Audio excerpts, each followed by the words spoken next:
देखो, इसमें कहता है कि जो हमारा रेफ्रिजरेटर होता है, एयर रेफ्रिजरेटर होता है भाई, ये एसी नहीं, एयर कंडीशनिंग नहीं है, ठीक है। रेफ्रिजरेशन वो है, एक टर्म है। एसी वाला हम अलग से पढ़ेंगे, पर देखते हैं, ठीक है। इसमें तो ये कहता है in refrigerating system the Carnot cycle consider is the reversed Carnot cycle. जो कार्नोट साइकिल है उनको रिवर्स कार्नोट साइकिल में आता है। We know that a heat engine work on Carnot cycle and has the highest possible efficiency. Similarly, a refrigerating system working on the reverse Carnot cycle will have the maximum possible coefficient of performance, ठीक है। इसमें efficiency होता है, इसमें performance होता है, coefficient of performance। We also know that there is no possible to make an engine working on the Carnot cycle. Similarly, it is also not possible to make a refrigerating machine working on the reverse Carnot cycle. However, it is used as the ultimate standard of comparison, ठीक है। अब देखो भाई, अब इसमें कुछ process है, तो पहले हम देखते हैं कि भाई कार्नोट साइकिल क्या है जो रिवर्स पे वर्क कर रहा है। देखो इसने बताया कितना अच्छे से। कार्नोट ने एक ऐसे थ्योरेटिकल हीट इंजन को डिजाइन किया जिसकी वर्किंग एफिशिएंसी 100% थी। हीट इंजन ऐसे डिवाइस होते हैं जो हीट को मैकेनिकल एनर्जी में कन्वर्ट कर सकते हो, जैसे कि स्टीम इंजन या मोटर व्हीकल। सभी हीट इंजन का वर्किंग प्रिंसिपल सेम है, जिसमें किसी भी वर्किंग सबस्टेंस गैस या वेपर को एक साइक्लिक प्रोसेस के अलग अलग थर्मोडायनेमिक स्टेजेस से गुजारते हुए वापस पहले वाली स्टेज में लाया जाता है। कार्नोट ने सजेशन दिया कि अगर किसी हीट इंजन को एक स्पेसिफाइड प्रोसेस के फिक्स्ड थर्मोडायनेमिक स्टेजेस से गुजारा जाए तो ऐसे में हीट इंजन की एफिशिएंसी 100% पॉसिबल हो सकती है। इसे कार्नोट इंजन या आइडियल हीट इंजन कहते हैं। आइडियल इसलिए क्योंकि ये इंजन मैक्सिमम एफिशिएंसी देता है, कोई और इंजन इससे अधिक एफिशिएंट नहीं हो सकता। कार्नोट द्वारा सजेस्ट किए गए इस स्पेसिफाइड साइक्लिक प्रोसेस को कार्नोट साइकिल कहते हैं। कार्नोट इंजन के तीन मेन पार्ट्स हैं। फर्स्ट, एक इंसुलेटेड नॉन कंडक्टिंग स्टैंड जिससे एनर्जी का ट्रांसफर पॉसिबल ना हो। सेकेंड, एक हॉट रिजर्वायर जिसकी हीट कैपेसिटी इन्फिनिट हो। इन्फिनिट इसलिए ताकि इससे जितनी भी एनर्जी लेने पर रिजर्वायर का टेम्परेचर कांस्टेंट बना रहे, इसे हीट सोर्स भी कहते हैं। थर्ड, एक कोल्ड रिजर्वायर, इसकी हीट कैपेसिटी भी इन्फिनिट होती है ताकि इसे कितनी भी हीट देने पर इसका टेम्परेचर चेंज ना हो, इसे हीट सिंक भी कहते हैं। फोर्थ, एक सिलेंडर जिसमें वर्किंग सबस्टेंस को रखा जा सके।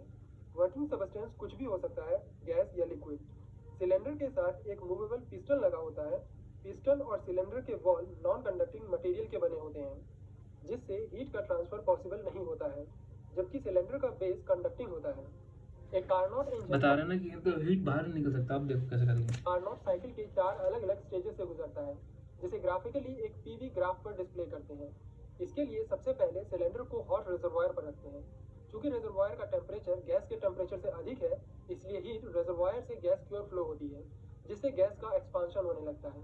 चूंकि हीट ट्रांसफर होने की वजह से गैस एक्सपैंड हो रही है, इसलिए गैस का टेम्परेचर बढ़ नहीं पाता। इस प्रोसेस को आइसोथर्मल एक्सपांशन कहते हैं। अब देखो इसमें क्या कहा, इस प्रोसेस को मैं कर रहा है। इसने कहा जब उसने इस पर रखा, कहीं से हीट तो निकल नहीं पाती, तो ये हीट इसमें ट्रांसफर होती है ना। अब देखो दोबारा पढ़ो। गैस के चार अलग अलग स्टेप। पहले सिलेंडर को हॉट रिजर्वायर पर रखते हैं। चूंकि रिजर्वायर का टेम्परेचर गैस के टेम्परेचर से अधिक है, इसलिए हीट रिजर्वायर से गैस की ओर फ्लो होती है, ठीक है, जिससे गैस का एक्सपांशन होने लगता है। चूंकि हीट ट्रांसफर होने की वजह से गैस एक्सपैंड हो रही है, इसलिए गैस का टेम्परेचर बढ़ नहीं पाता। अब देखो क्योंकि गैस एक्सपेंड हो गया, ठीक है, इसे कहते हैं एक्सपेंशन, ठीक है, आइसोथर्मल एक्सपेंशन। देखो यहाँ पे लिखा है आइसोथर्मल एक्सपेंशन। देखो यहाँ ये सबसे पहला प्रोसेस है, रिवर्स में ये सबसे लास्ट प्रोसेस है, आइसोथर्मल एक्सपेंशन।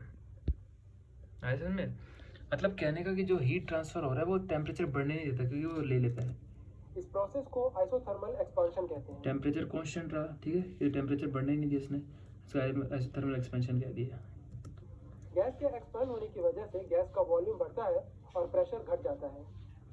देखो क्या कह रहे हैं, की वजह नहीं पाता। इस प्रोसेस को आइसोथर्मल एक्सपांशन कहते हैं। गैस के एक्सपैंड होने की वजह से गैस का वॉल्यूम बढ़ता है और प्रेशर घट जाता है। गैस का वॉल्यूम बढ़ा, तो गैस का वॉल्यूम बढ़ा, ठीक है, वॉल्यूम बढ़ा, ठीक है, ये इधर वॉल्यूम था ना, इधर आया, मतलब इधर से इधर आया, जीरो से इधर आता है ना, स्टार्ट होता है, तो वॉल्यूम इसका बढ़ा, बट इसका प्रेशर बढ़ नहीं पाया, प्रेशर डाउन हो गया, क्योंकि बढ़ गया ना, प्रेशर तो बढ़ा ही नहीं पाया। इंसुलेटिंग स्टैंड पर रख देते हैं। अब देखो इंसुलेटिंग पे है, गैस चारों ओर से नॉन कंडक्टिंग वॉल से कन्फाइंड हो जाती है। पिस्टन को धीरे धीरे ऊपर उठने देते हैं, जिससे गैस और एक्सपैंड होती है। लेकिन इस बार गैस को एक्सपांड होने के लिए कहीं और से हीट नहीं मिल रही। एक्सपेंडिंग बॉल वॉइड से हटाकर इंसुलेटिंग स्टैंड पर रख देते हैं। ऐसा करने पर गैस चारों ओर से नॉन कंडक्टिंग बॉल से कंफाइंड हो जाती है। पिस्टन को धीरे धीरे ऊपर उठने देते हैं, जिससे गैस और एक्सपांड होती है। लेकिन इस बार गैस को एक्सपांड होने के लिए कहीं और से हीट नहीं मिल रही। इस तरह के एक्सपांशन को एडियाबैटिक एक्सपांशन कहते हैं। क्योंकि ये एक्सपांशन बिना हीट के हो रहा है, अब समझ में आया। देखो अब इसके अंदर गैस भरी थी, अब धीरे धीरे वो और एक्सपैंड होने दिया इसको। तुमने कहा इसको एडियाबैटिक एक्सपेंशन, मतलब ना कहीं से इसको हीट मिल रही है ना कहीं से इसे जा रही है, तो इसी से हुआ। अब देखो इस पर क्या होगा, प्रेशर और मेरे को लग रहा है वॉल्यूम, इसका वॉल्यूम भी बढ़ गया, देखते हैं, और प्रेशर और ड्रॉप हो गया। इसलिए गैस का टेम्परेचर डिक्रीज होने लगता है। अब देखो इसमें सेकंड प्रोसेस है ना, ठीक है। अब देखो इसमें isotropic expansion, adiabatic expansion, isotropic expansion हो गया। अब देखो इसमें दिखाते क्या कहते हैं। इस एक्सपेंशन के कारण भी गैस का वॉल्यूम और बढ़ता है। देखो वॉल्यूम बढ़ गया, दिख रहा है ना साफ साफ। ये चीज़ को याद रखना भाई, एक्सपेंशन ये क्या है, इसको दोबारा पढ़ना, दोबारा और प्रेशर घट जाता है। नेक्स्ट स्टेप में सिलेंडर को स्टैंड से उठाकर कोल्ड रिजर्वायर पर रख देते हैं। अब पिस्टन को अंदर की ओर प्रेस करते हैं, जिससे गैस का कंप्रेशन होने लगता है। देखो भाई, ये जो हीट इंजन है, ये जो भी पिस्टन पे तो वर्क ऐसे होता है ना उस पर, है ना, पर वहाँ पे क्या यही चीज़ दबाते हैं, कूलिंग करते हैं। पर यहाँ पे एक बता रहे हैं कि अगर ऐसा इंजन होता तो क्या होता। अब देखो गैस प्रेशर घट जाता है। नेक्स्ट स्टेप में सिलेंडर को स्टैंड से उठाकर कोल्ड अब इसको रिजर्वायर मिक्स मत करना ऑटो ऑयल के साथ, पहले बता रहा हूँ, इसको अपना हीट में रहने दे, ऑटो ऑयल का अलग केस है। रख देते हैं। अब पिस्टन को अंदर की ओर प्रेस करते हैं, जिससे अलग केस नहीं है, मतलब सेम ही है और थोड़ा सा डिफरेंट है। की हो रहा है, इसलिए गैस का टेम्परेचर डिक्रीज होने लगता है। इस एक्सपेंशन के कारण भी गैस का वॉल्यूम और बढ़ता है और प्रेशर घट जाता है। नेक्स्ट स्टेप में सिलेंडर को स्टैंड से उठाकर कोल्ड रिजर्वायर पर रख देते हैं। अब पिस्टन को अंदर की ओर प्रेस करते हैं, जिससे गैस का कंप्रेशन होने लगता है।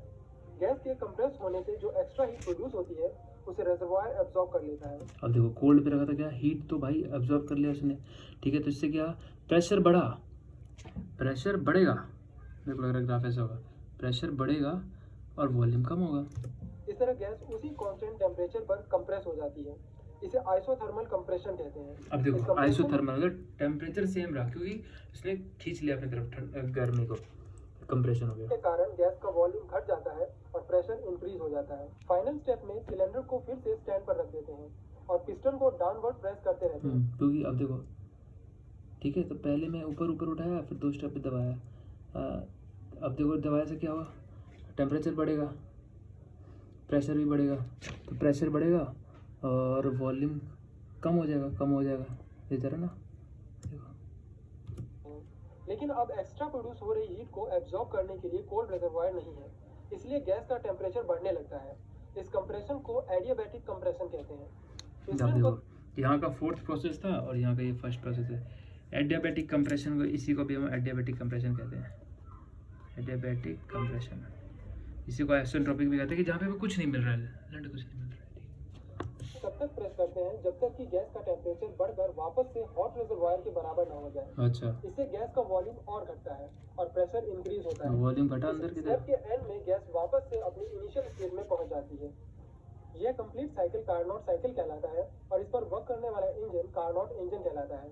एक कार्नोट इंजन की एफिशिएंसी दोनों रिजर्वायर के टेम्परेचर पर डिपेंड करती है। या तो हॉट रिजर्वायर का टेम्परेचर इन्फिनिट केल्विन कर दें या फिर कोल्ड रिजर्वायर का टेम्परेचर 0 केल्विन। दोनों ही केसेस में इंजन की एफिशिएंसी 100% हो जाएगी, बट ऐसा कर पाना पॉसिबल नहीं है। इसलिए कार्नोट इंजन सिर्फ एक थ्योरेटिकल आइडियल इंजन है। प्रैक्टिकल इंजन की एफिशिएंसी बढ़ाने के लिए हम दोनों रिजर्वायर के टेम्परेचर में जितना ज़्यादा डिफरेंस पॉसिबल हो उतना ज़्यादा रखते हैं। ठीक है, तो ये था हमारा कार्नोट इंजन। अब हम लोग एयर रेफ्रिजरेशन पढ़ेंगे नेक्स्ट पार्ट में।